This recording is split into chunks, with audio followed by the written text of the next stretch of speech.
A gyümölcs érlelő dombok fölött járva. A Mura folyóra néző, napsütötte zalai dombok klímája kiválóan alkalmas a mérsékelt égövben különlegesnek számító gyümölcsök termesztésére. Évtizedes mérések igazolják, hogy például a Tormaföldi szőlőhegyen a leghidegebb téli napokon sem alacsonyabb a hőmérséklet, mint az olaszországi Riminiben. Ezért az Utasi család több mint 10 éve fügével telepítette be a Szent János-hegyi birtokát.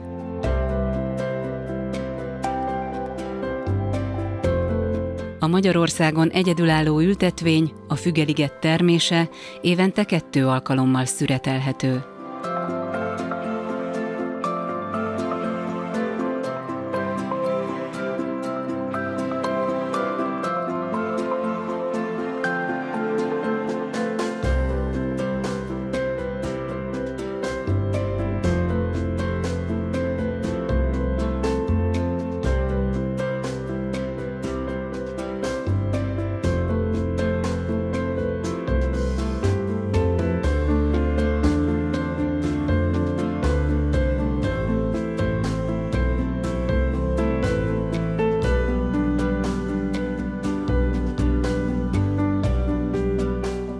A mediterrán hangulatú dombok további különleges gyümölcsöket is rejtenek.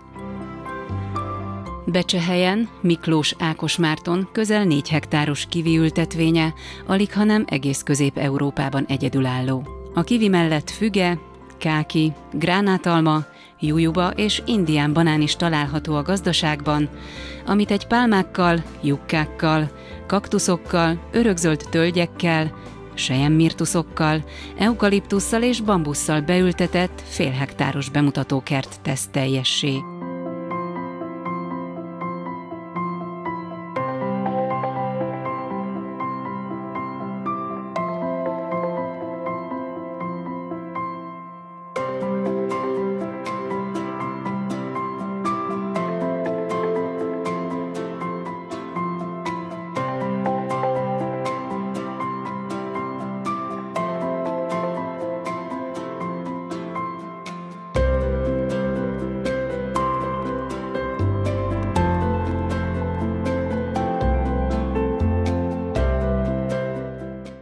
A harctestvérek Endre és Balázs által 1,5 hektáron termesztett káki, vagy más néven datója szilva, ugyancsak szokatlan gyümölcs hazánkban.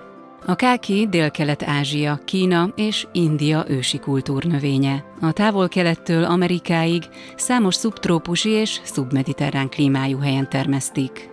Úgy tűnik, hogy a zalai dombok is kiváló termőterületei a gyümölcsnek.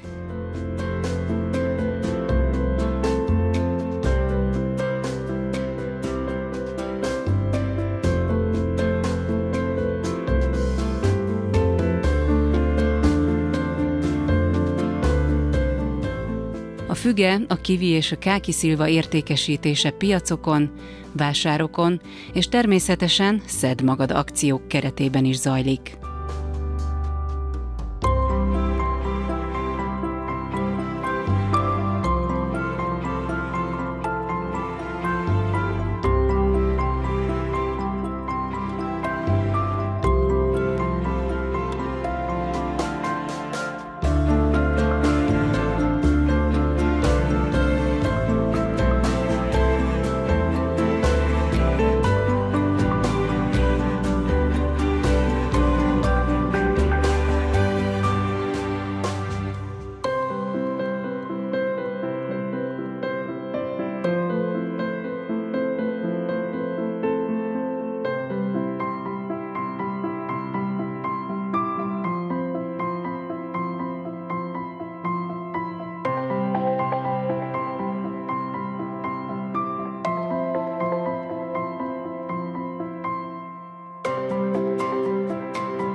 A homoktövis kevésbé látványos, ám annál egészségesebb. Gutorföldén Belső László családi gazdasága a korábbi almaültetvény egy részén hozta létre a töviskertet.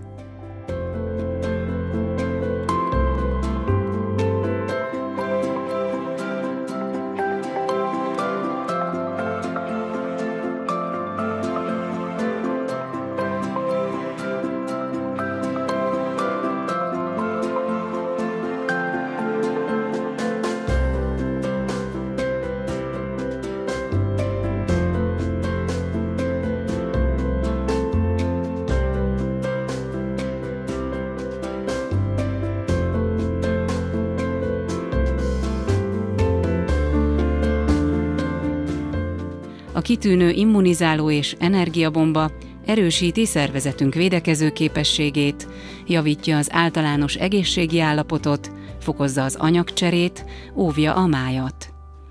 A feldolgozott termés ivólevek, gyümölcsvelő, magolaj és természetesen pálinka formájában jut el a fogyasztókhoz.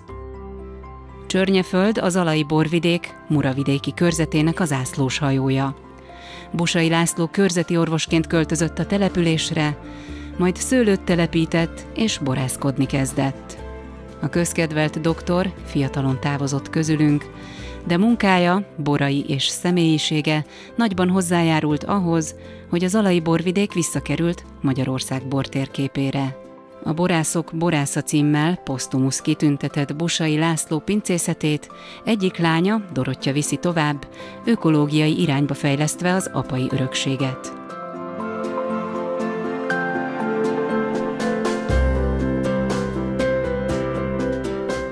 A térségben több kis parcellán gazdálkodó helyi vincellér készít kiváló borokat.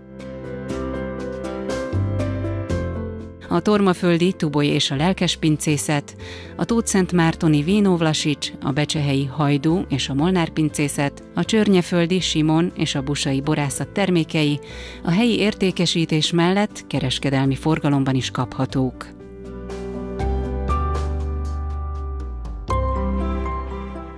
A Pál családi gazdaságban készített italokat pedig a csörnyeföldi Vörcsöki hegyen falusi vendégasztal keretében fogyaszthatják a látogatók.